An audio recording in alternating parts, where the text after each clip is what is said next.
macaroons.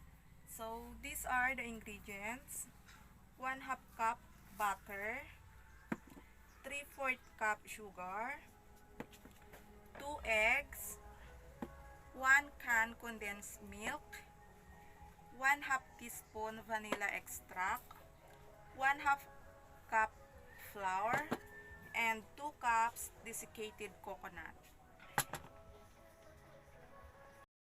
Our first procedure: cream the butter using a hand mixer in a low speed.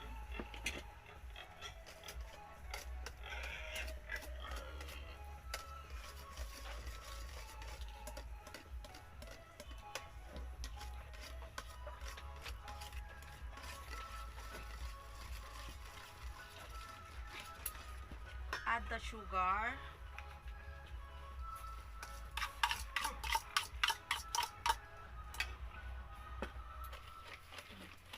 beat together until it becomes fluffy,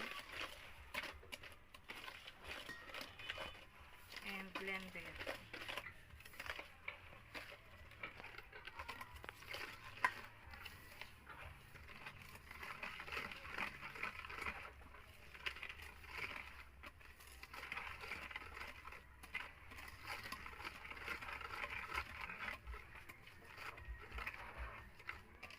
Kapag napaghalo na natin yung butter and sugar, maglalagay tayo ng isa munang egg. 1 egg. Tapos, hahaluin muna natin.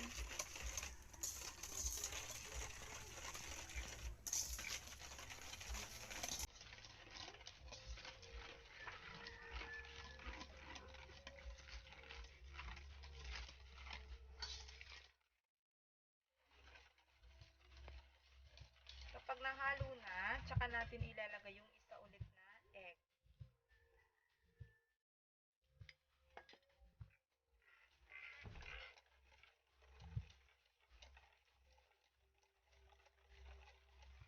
Hahaluin natin ng maigi.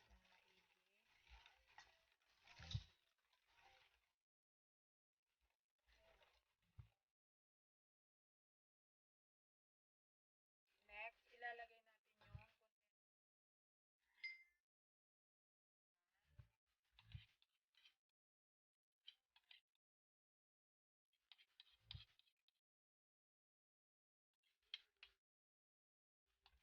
at saka yung vanilla extract.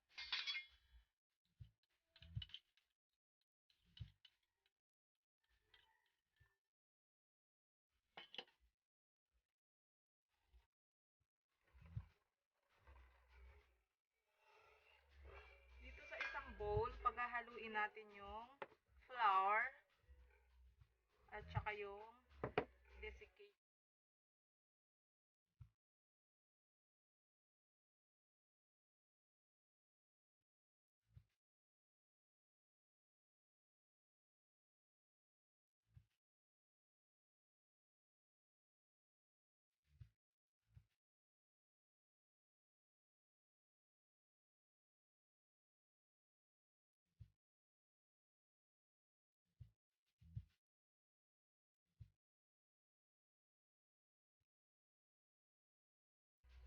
Ayan na, nahalo na natin siya. Tsaka natin ihahalo dito sa egg mixture.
natin. So, i-bake natin siya for about 15 to 20 minutes.